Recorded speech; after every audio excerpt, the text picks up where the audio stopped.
Sweet as. Welcome everyone to the second Harbour Sport webinar series, so how to thrive in a digital world. My name is Tyrone Elkington and I'm the Sport Development Lead at Harbour Sport. I'm joined tonight with my colleague Emily Hodges, who's also part of the Sport Development team. We have two guest speakers for us today. So we have Brittany Clark from Active. So Brittany is the Media and Communications Assistant at Active. And she'll be talking about the what and why in terms of social media, and also some tips around planning and how you can be successful around that. And we also have Matt McGaw from Auckland University Rugby Club. So Matt's the general manager there. And Matt's going to be our local example of what they've done particularly well over the last 7 weeks and how they've stood out from the crowd. And I guess our key takeaway from this is that we hope that everyone that is watching this, they understand the power and the ease and the importance social media plays in the world today, and particularly moving forward. Just a few ground rules. So if you've been on the webinars before, it's much the same. So if everyone could please turn their videos off, including the guest speakers. So when your turn comes to speak, turn your video on. Can everyone please mute their microphones. If there are any questions, put them in the chat function. So we'll get Brittany to speak first, and then after that we'll have Q&A with her if there are questions, and then after that Matt will address the group, and if there are any questions for Matt, we can then ask the questions there and hopefully they can answer them, and then we'll leave it right up until the last minute to get any questions in as well. We are recording this as well. There are people that wanted to see this but are unable to be here, and it's also for future reference. Also, thank you very much for tuning in on a Wednesday, 6 p.m. I know most of us are either back at work or we got families or whatnot, so appreciate you guys tuning in. So without further ado, Brittany, take it away. Hi everyone, and thanks Tyrone for the intro. Let me just share my screen. So as Tyrone mentioned today, I'm just going to discuss kind of some social media tips, really simple kind of things that you guys can take away into your clubs and use.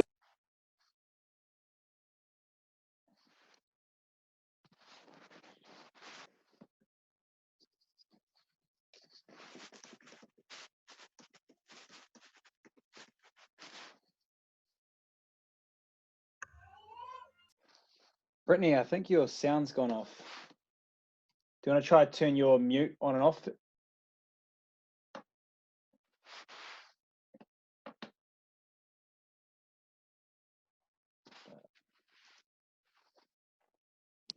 Brittany, can you hear me? I think your sound's gone. Do you just want to mute and then unmute and see if that works? Oh, we still can't hear you.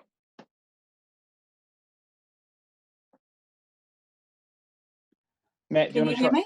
Oh, yeah, that's better. Okay. No, sorry. I think that's my fault on my computer. It came up here. Okay. I'm meant to be the tech savvy one, and I just did that. What not to do? No, yeah, what not to do. Let's start again. Yeah. Yes. So thanks Tyrone for the intro. So really what I want to start off with is kind of just the statistic around there are more social media users today than there were people in 1971, which is a massive statistic when you think about back in 1971 there are about 3.7 billion people on the planet, and now those people today are actually using social media, which is incredible. So that just speaks to all of us as to how important social media actually is in our businesses, organizations, and of course, in this instance, clubs. So before we delve right in, I just want you guys to kind of consider, how does your club want to use social media? In what capacity? What do you currently use and what is currently popular? So we'll talk a lot about audience, which for clubs is more your current members, your previous members, and also members that are potential, that you are trying to market to and you're trying to bring in. And particularly with the time that we're having with COVID, it's super important that we use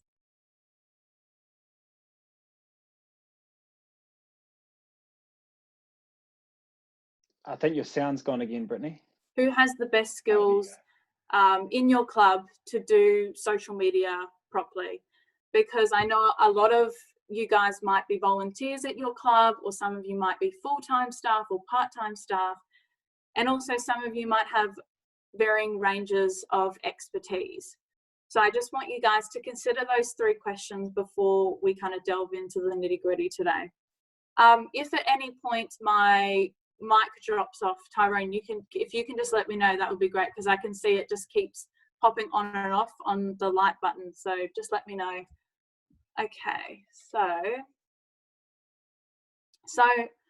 the most important part is for me working in so I work in a regional sports trust. So it is very different to a club and in clubland, but I have worked in clubs before. And the most important part is starting with a plan. If you fail to plan, then you plan to fail. I just had to make sure I had that right.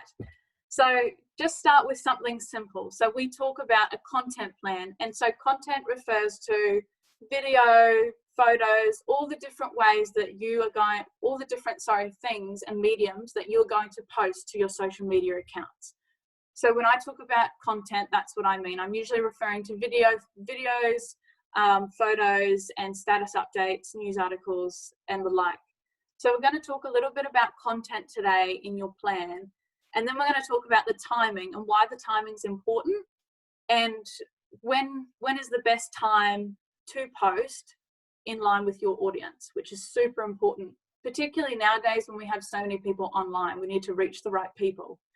And then we're going to talk a little bit about the audience and who you're actually trying to engage, and how to make this the easiest way possible of actually finding out who those people are and what makes them who they are.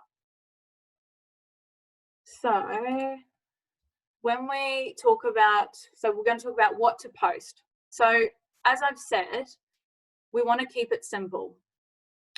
We've got the videos, which I'm sure lots of people have heard. The videos are dominating channels like Facebook and Instagram. They're super easy to engage with, and particularly with the millennial generation.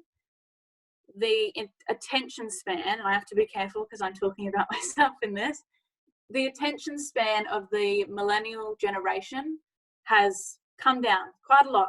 Throughout, I guess, evolution almost, millennials have very small attention spans. And that's not to say that they're lazy, but they're just busy. And a lot of people are busy nowadays. And so you have to capture their attention very quickly. And that's probably one thing that I would definitely suggest that you note down that I've said, is that you need to capture their attention almost immediately. You've probably got a 7-second window to capture their attention, which is why videos are so popular. Facebook encourages us to use videos in particular. Instagram is starting to as well. That's what I hear out of headquarters anyway. So we're hearing that, that videos are the super popular kind of medium for people to share what they want to share. So of course the aim is to engage with your audience, but what do we actually want this to lead to? What do we want this? We talk about conversions in marketing. So we want membership retention, particularly in COVID, because lots of people are either going, oh, well, I don't have that disposable income anymore, so I'm going to cancel my membership. Or some people think sport and rec isn't that important, which is totally untrue. But some people do think that, so they think, oh, well, I won't have that expense anymore. So we want to encourage retention of members, current members. So we want to show them that we're engaged. We want to engage new members, potential new members. And then we also want to increase our signups, obviously, so that people will join the club. And particularly once sport gets started, sport and rec comes back and we return to play, we want to make sure that we've got a strong membership base.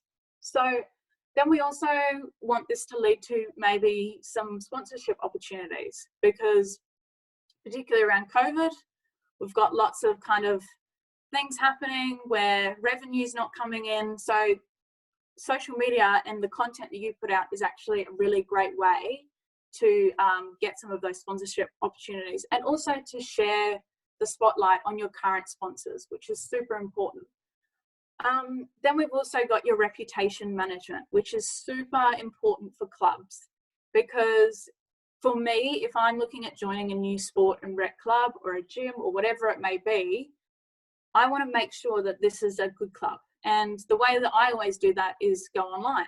And lots of people do that as well. And particularly younger generations do that a lot, because that's kind of, they've just grown up with that, and that's their go-to. So you want to make sure that all of your content is really consistent and in line with the values of the club. And that is kind of how we keep the reputation management going, and we manage that through there. So when I was doing this presentation, I was actually thinking back to my old club days, which was when I was fresh out of uni and just needing an opportunity. And I worked at a rugby club and I loved it. It was fantastic. And I did that for about 2 years. And I got lots of content ideas. And I was thinking back to that time in my life, and I was actually thinking about heaps of different content that worked and that didn't work. So I just wanted to kind of share on this slide some of the ones that do work and what I have grown with that works. So we've got BTS, which means behind the scenes. These are gold, absolute gold, and it's what you really want to cling to, because people love like seeing what you're doing behind the scenes.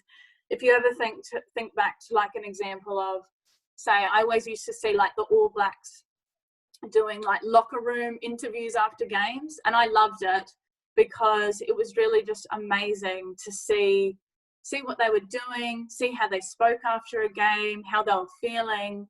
Kind of gave you almost a connection to the player, which is super important. People want to make those connections, and now more than ever, the community wants to be connected, and they can't do that physically, so they want to do that digitally, and that's super important. I've got a couple more down there, and I've written so many down, such as sponsor spotlights, testimonials with parents if they're junior players, or testimonials from players if they're older and more senior, links to helpful resources so that people can upskill themselves, news articles that are relevant to your sport or environment. Also make it fun, so polls and quizzes, drills and techniques, and also coaching tips, which are super simple, easy to put together. So I also wanted to touch on this little document here. So this is something that you're all actually going to take away from this and be able to use in your own clubs and do it up however you like. So this is what a standardized content plan looks like. So this is something that I've adapted from both Matt's stuff that he does in his club, and also the stuff that I do in my job. And so I've adapted it so that everyone can take away some content ideas. Some you may like and some you may not like, and that's totally up to you what ones you pick and choose. You don't need to post twice a day, but it's just there so that you can see kind of how you can structure it. And if you do want to post more than once a day, how you actually do that. I've also got some times up the top in red. Now, these are just times that I've worked out with myself in my own job and with my own social media channels of what times our people are on, our audience is online. We're going to go through that in a couple of slides as to how you actually find that out. Actually, we're going to go through it in this slide. So we've got some specs around timing. So obviously you guys are doing multiple things, and I totally get it. And so I would try aiming for a minimum of 4 posts per week. Now, you don't have to do those consecutively 4 days in a row. You can spread those out. It doesn't need to be super hard and super complex. My suggestion would be pick one of those 4 and really do it up. Do your copy, which is like your description, your text. Do that really well. Make it maybe a video. And then the other 3 posts kind of just make them good, but make them so they're out there, and so that's kind of getting into people's newsfeed, and you're still being active. That's kind of the way that you get into people's newsfeed, is that you're more active, you've got more posts, but you're not overloading everyone. To find out the best times to post, I actually do this with the Insights tab in Facebook. So there's a cheeky little tab down the side you'll see up the top, there's an Insights tab, and then you've got your post down the side, and you can actually go and wave your mouse over each day to find out what days get the most reach and when are people online the most. So this is what I've derived from this little screenshot here. So I can see that, okay, Thursdays are our most popular days. And if I move my laptop a little bit, I can see that about 3 p.m. there's a major drop. So no one's really on then. So if I structure it around those times, and people might not be online for a number of things. It's the school pickup, I should say. Parents are out, which is one of Active's main target audiences. So it could be a number of things like that, but you just have to kind of go with it and just see when they're all online. And it doesn't need to be hard. You don't need to be super strict on it. It can be kind of a bit flexible. So for example, we post a lot at about 5:30, 6 o'clock at night, which when I first started doing that in my position, lots of people were like, why were you doing that? And I was like, well, because A, I can see through here that lots of people are online. And then B, if I empathize with the target audience, I can actually understand that they are finishing work, they're unwinding, they might be sitting in the car waiting to pick up kids, so they may be online, or they might be just winding down. And yeah, you kind of have to think about it in an empathetic way. So this is always a bit of a tricky one for people to kind of get their heads around, which is what channels to use. Now, I know a lot of you may already have channels established, which is totally great. And there may be some of you that don't have channels, which is also great, because that means you've got a blank canvas. And by listening to this and also listening to what Matt's going to tell you soon, you can kind of just do it up and it's going to be awesome. That's going to be really cool. So what channels to use? So currently I've got experience in Facebook, Instagram, Twitter, LinkedIn, YouTube, and Pinterest. And what I use for my job is Facebook, Instagram, LinkedIn, and Twitter. There's so many, and YouTube. And so I've had a kind of grasp on all of them. And the main one that I would recommend is Facebook. And why? Because everyone is on Facebook. Most generations, because I talk about generations a lot, are on Facebook. We find lots of age 30 plus are on Facebook. So we've got the generation baby boomers, X and Z that are mostly on Facebook. We have got millennials that are on Facebook as well. However, they tend to lean more towards Instagram, because Instagram is a lot more visual. And we find that a lot more millennial generation people are actually a lot more visual, and that comes back to the attention span that they have.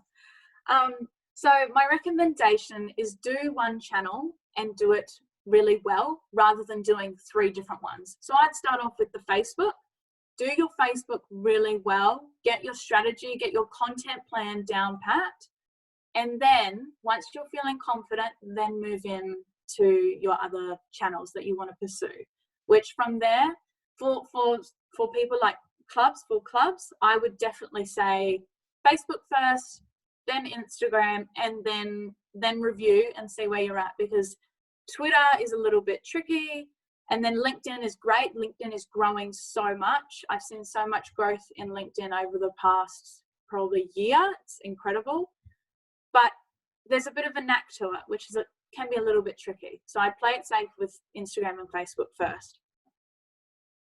So then we want to come into the evaluation aspect, which can be super boring, I'm not going to lie, but it is so important, because if you don't do the evaluation or you don't look at your stats, then there's really no point to doing social media at all, because you need to look at this in order to figure out what's working well.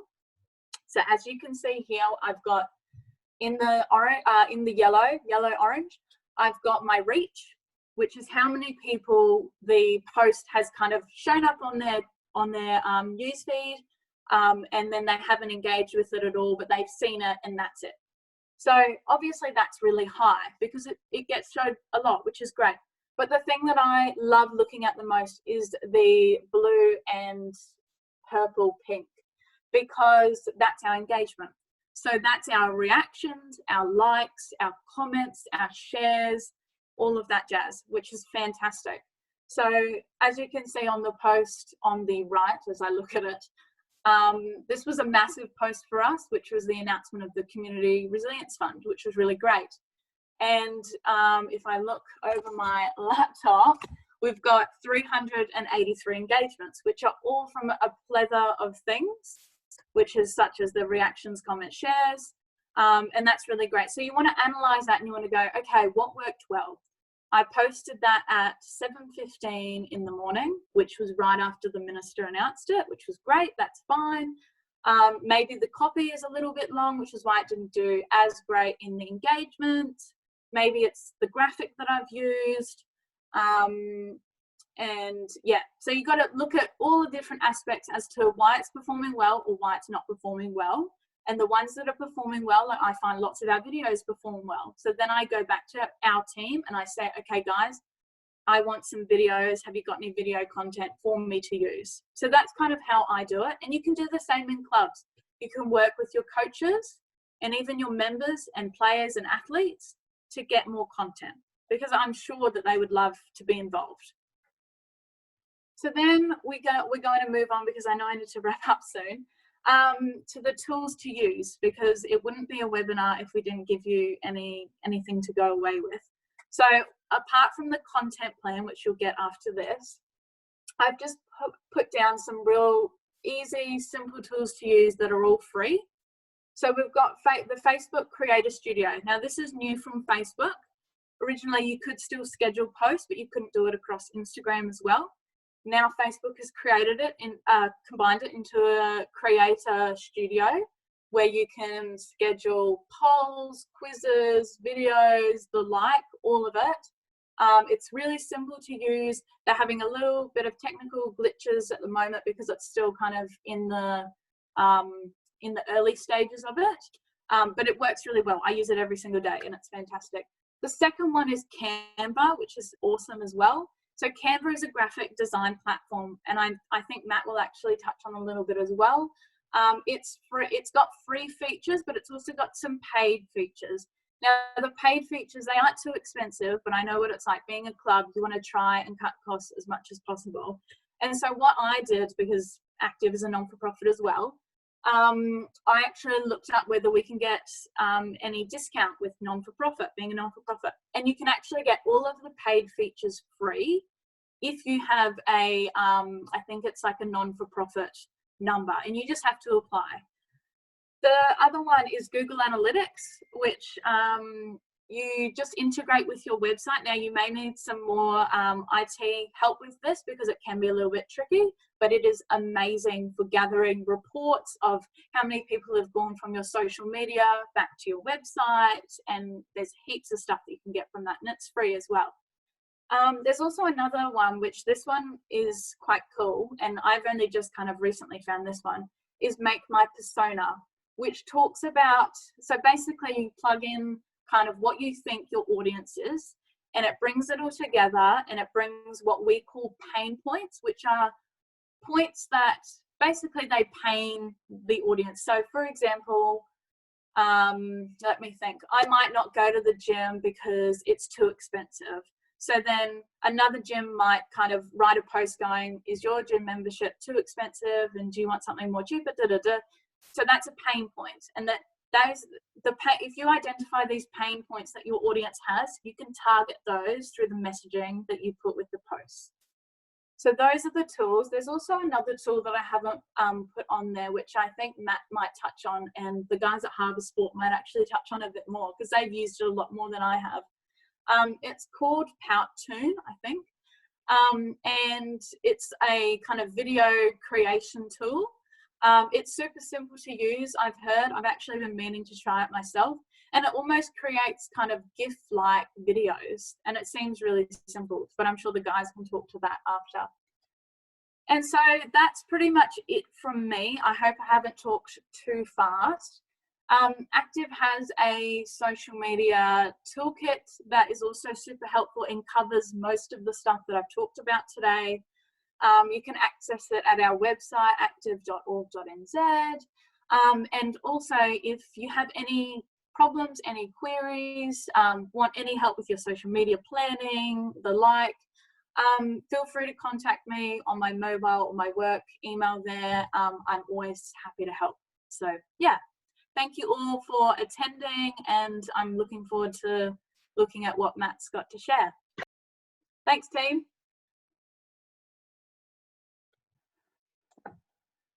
Cool, Brittany. We just have one question for you. What was that, sorry? We've just got one question for you to answer, and then we'll move on to Matt. Lovely. Love a good question. Cool. So it's, does using social media cost? No. So that's a really great question. So your Facebook and Instagram and Twitter, all of them are free to use, which is fantastic. You can create your pages, which are free to use. The things that will cost you, which you don't have to do, these are all optional, is if you do Facebook ads, which are super kind of, they're very targeted. There's a bit of kind of information to go on behind them and things like that. So, but I would definitely recommend, if you want to pursue with Facebook ads, just give me a text or an email and I can, yeah, help you out. Absolutely. Cool. And we've just had one more come through, which is, how much time would you expect a club to have put into maintaining a social media presence? Oh, that's a good one. That is a very, very good one. I mean, way back when I did it, I was at uni, so I did it most nights, which obviously is not attainable, for everyone. I would say put aside, so to do your scheduling of posts and things like that, I would say just put an hour of your time into that. And then when you're capturing content, you can usually capture the content. You can just use your phone, capture a couple of photos at the game, capture a video with the coach after a game, whatever it may be.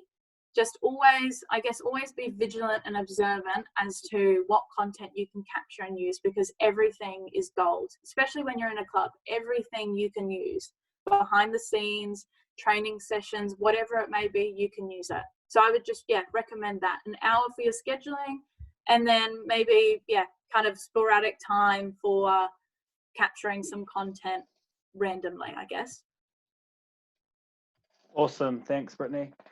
Just on that as well, I know Brittany just mentioned then that at her time at uni, she was giving examples of how much time she used. We do have students from AUT and Massey University that are looking for, real world sporting experiences. So if anyone is looking for, they can offer any work experience, get in contact with me after this, because we do have lecturers and groups at those universities with students that are keen to get that sporting experience. So thanks for that, Brittany. That was awesome. That's all right. Thank you. So Brittany's obviously given us the rundown on the theory that is used in social media, and we're going to get Matt McGaw to come address the group now. So Matt's going to give us examples of some real life examples that he's used over the last 7 weeks. So Matt, floor is yours, man. Awesome. Thanks, Ty. Thanks, Emily, for setting up tonight, and cheers, Brittany. Some good insights for myself as well. I guess as a club, let's go back one.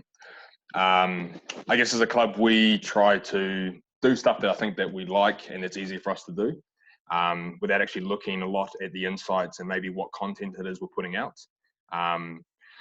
But as they mentioned, over the last 7 weeks, we've sort of been putting together our action plan for communication and engagements, to chat with our members in the wider community. So I thought I'd just share a few things with you guys today and hopefully take something out of it. We'll look at why we did it, where do we start, what do we do, and some of the challenges and benefits.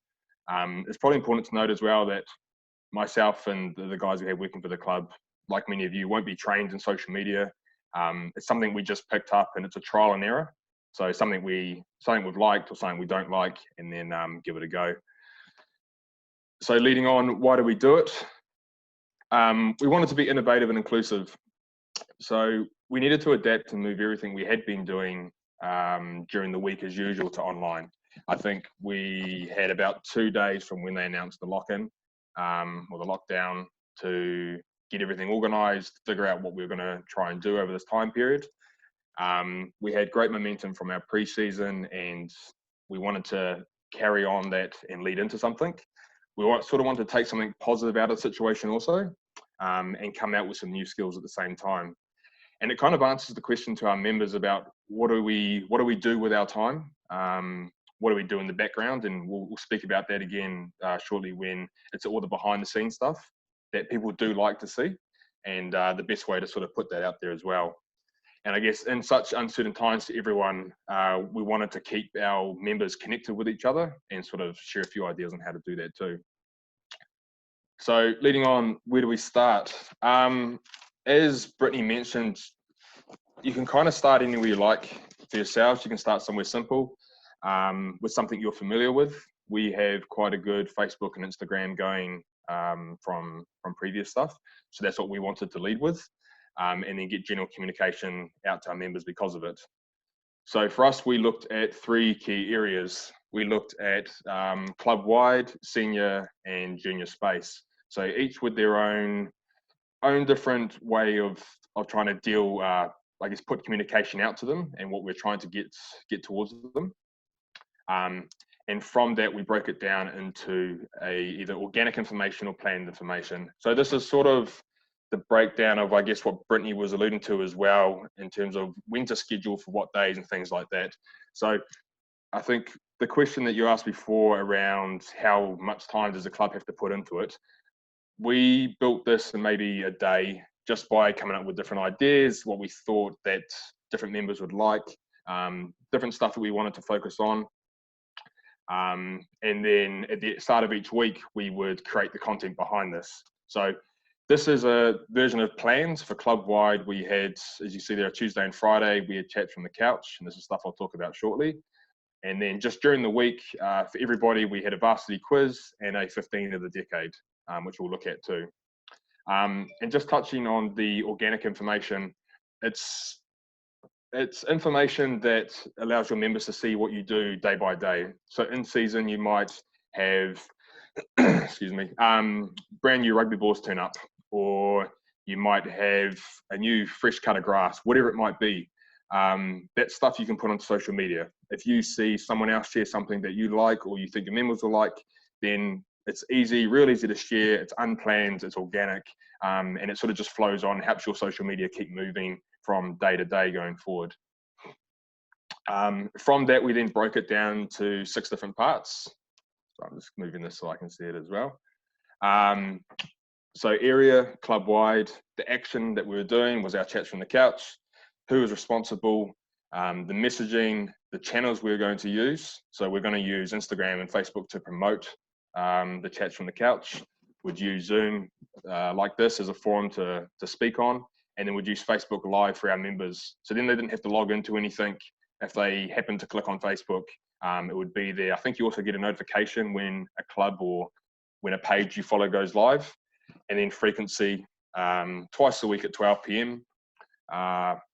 We were kind of lucky, I guess, that because of everyone being inside, there's a few more hours just spent on your phone. And people are a bit more flexible. So we found that people would switch it on while they were doing their work, and they'd listen and just carry on about their day. And it seemed to be a good time to work for us. And then just complete, whether it was ongoing, whether we only wanted it to run for 4 weeks, does it have a lifespan? Just thinking about those sort of things as well.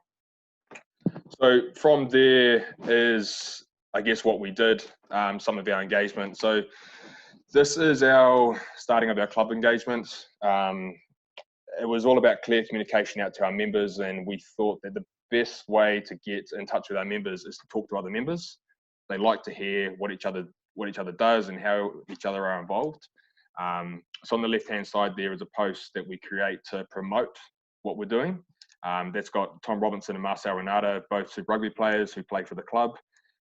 We get to talk to them about their journey, things that they may have struggled with, some positives we can take out of it, what they've been up to in lockdown, and then maybe some fun and games and a quiz or something with them as well. So it's just easy for people to connect with and relate to at the same time. The post on the right-hand side, it shows some of those analytics that Brittany was talking to also. So the reach is, again, is kind of just how far it went. 371 people engaged through comments, likes, shares.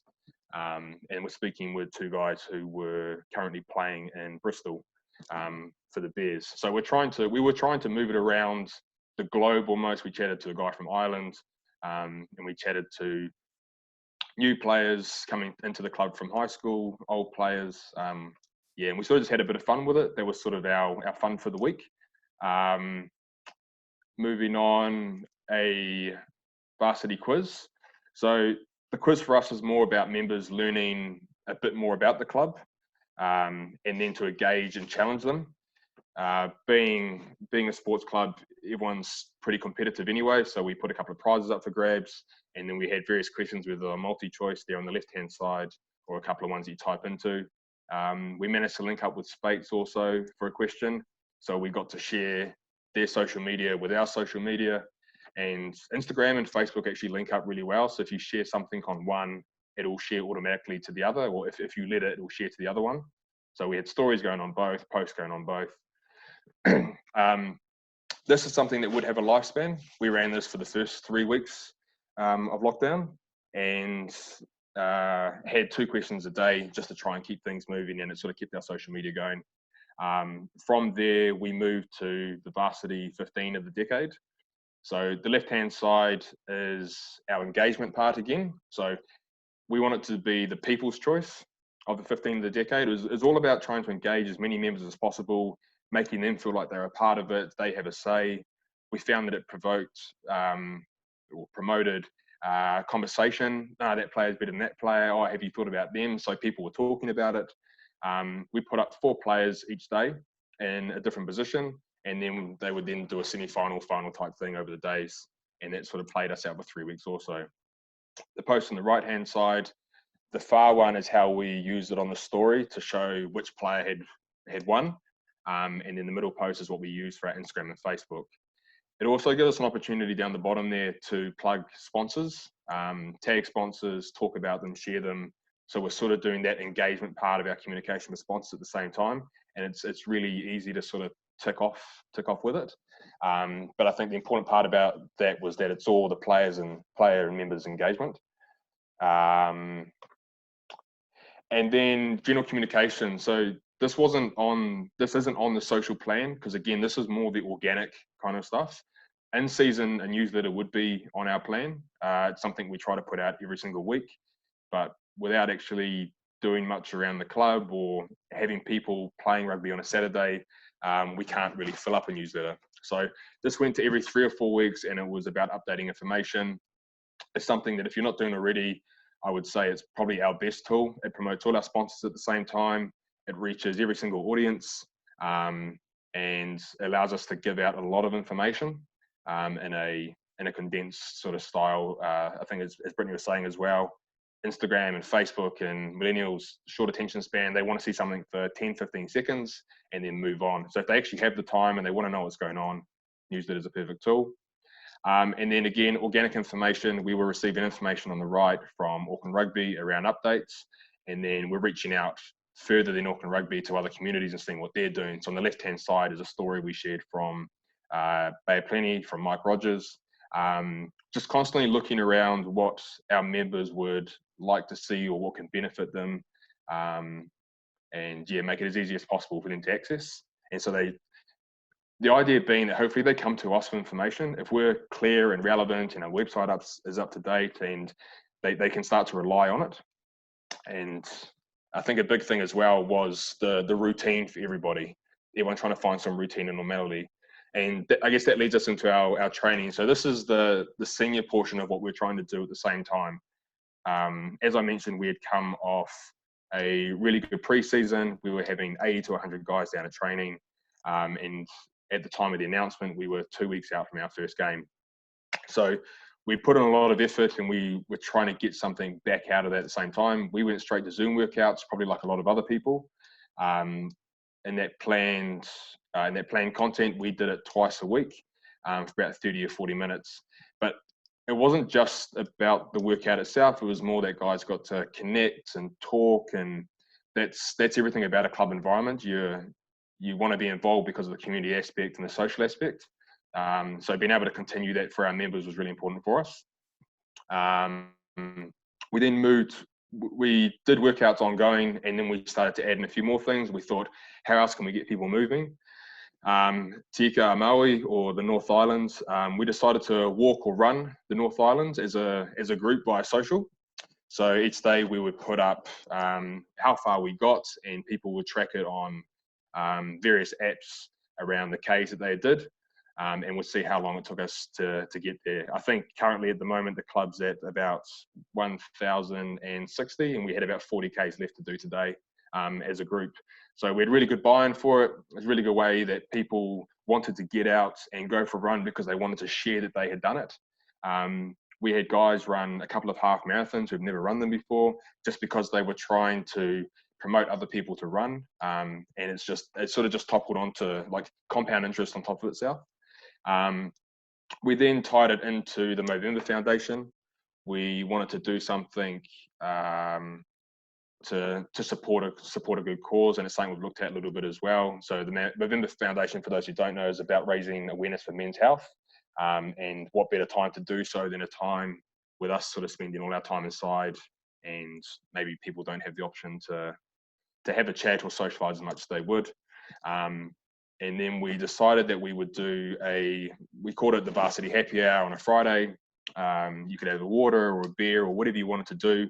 And it was leading on for the Movember side of it, that if you just needed to come in and have a chat, if you want to tell us about your week, it was mainly friends, just talking to friends, just that social interaction and just keeping people positive and happy, and the whole, I guess it's okay to not to be okay. So if guys are struggling, they come have a chat and they can lean on each other a bit, which we found was really helpful also.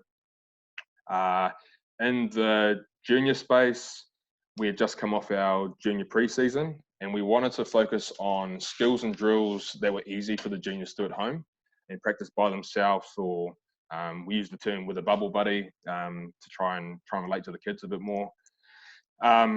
From this, we didn't have a YouTube channel before. We decided to create one, and then started creating content and challenges. And then the stuff you can see on the left and right hand side, the Facebook and Instagram. These are just easy 15-second videos, some explanations, and then we would send those out 3 times a week. And we found that the parents would start emailing or asking and be like, "Oh, the video's up, yeah, the video's up."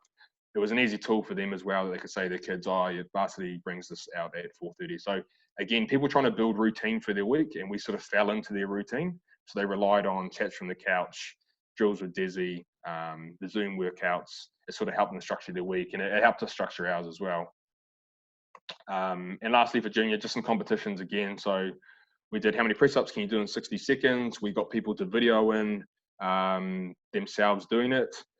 We found that the kids loved to chuck on a varsity shirt or a top or whatever they had, and send it in, and then a mini challenge for them as well. So it's almost like a little bit of homework, again, getting to know varsity, and then hopefully they took something out of it. We'll know a bit more when we come out of this lockdown. So again, encouraging people and trying to bring some positivity out of it. And then I guess that brings us to some of the challenges we faced, and these are challenges we're going to have going forward as well. So young members don't have social media. So if we're looking at under 6, 7, 8, 9, 10-year-olds, we're relying heavily on parents to deliver information via email or them checking their Facebook, Instagram. So they're a harder audience for us to target. And we're still trying to figure out how we can target them better through social. Keeping players motivated. So in terms of the senior space, it was not everyone would want to turn up to the Zoom. Not everyone would want to jump in with running the length of the North Islands. We had a really good core group of players and would have sort of people drip in and out. But it was trying to get those guys out there that you can't just say, "Oh, I need you to turn up.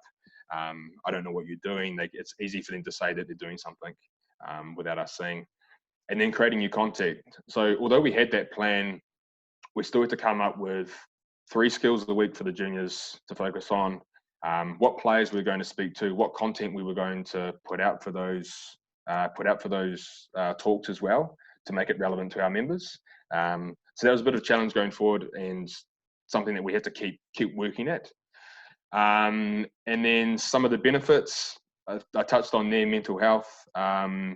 For me as well, especially the routine of having something, the Zoom workouts, knowing that I can work out with some friends, we can talk about afterwards, getting engagement with them as well. And then just bringing some routines to my week, so I knew that I could listen to these people talk on this day, and I think that's what our members got out of it too. New opportunities and skills. Because it was all online and social, we had a lot more engagement from people who probably wouldn't have engaged before. Guys that were reasonably quiet at the club, or parents that I haven't heard from before, emailing or messaging, which is great to see. And then new skills for myself and staff, having to learn new tools. And then just as a club, probably becoming more of one club, so uniting our junior and senior communication a lot more, and then having a bit more integration between it. Lastly, I thought I'd just touch on what's next. So those are all good stuff that we've started to do, and some of that will drop off because we're coming. It's feasible to do. People might not have the time to watch a video at midday. Skills and drills are going to be more based down at the field, and people will be around for it. So we've been looking into a varsity podcast, something 15, 20 minutes. People can put their headphones in, they can take the dog for a walk, they can listen on the way to work. It would have news about maybe the team we're playing that week, any like relevant information. Again, you can use it as a sponsor plug, and just it's a pretty easy tool to use. Live streaming, we want to live stream all of our games on our main field at the club. We have a lot of uni students, so their parents would be in different parts of the country. They would then get to watch them. Kids would get to watch themselves, all that sort of stuff. And then a junior video series, because we have the YouTube and we have a few tools and things of what we want to do. We thought we'd create some junior training videos. We would then get some booklets with them as well, or some sort of like an example sheet of how those trainings can happen. It can be used for coaches. It can be used for players. It's stuff we can double back onto our website. And it's just a good educational tool as well. So it's sort of what we've done in the last 7 weeks, jammed into hopefully 15 minutes, so they can not take up too much time. But I'd say that it's just important to start somewhere, start doing something, have a bit of fun with it. It is a trial and error. And I think, like Brittany said with the content, just think about what it is you think your members would like to hear from you. And yeah, just have a go. So awesome. Thanks very much for your time. Cool. Matt, we just have one question for you. Yeah, cool. What was the most time-consuming content, and what was the quickest but most valuable? Most time-consuming was the drills with Dizzy. Like I said, we're trying to plan out, if it was a catch pass drill, we then had to do the filming of the catch pass. We had to upload it. This whole presentation is done on Canva, just to show how easy it was to use. But we uploaded it to Canva. We added in the text words and everything like that. So it was a lot of work for only 60 seconds of video. The easiest one was Chats from the Couch. It was sort of our director of rugby talking with guys that we knew and members that we knew. And it sort of just had a flow-on effect. So just it became very easy.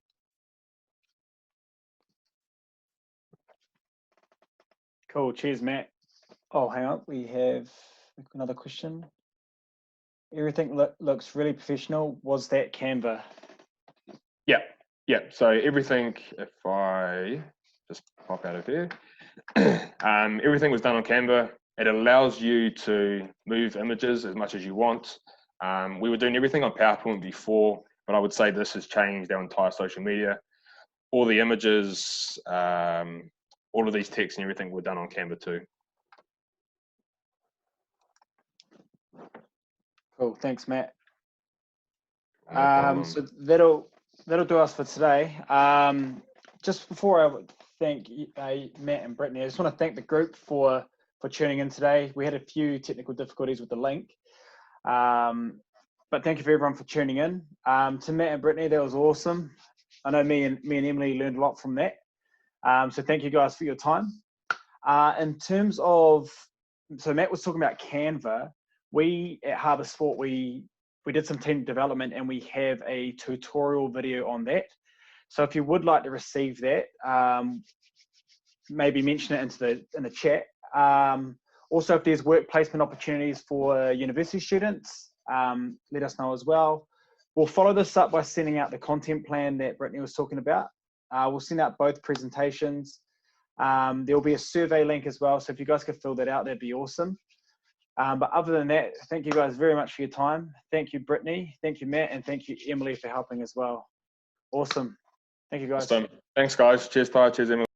Thanks, everyone.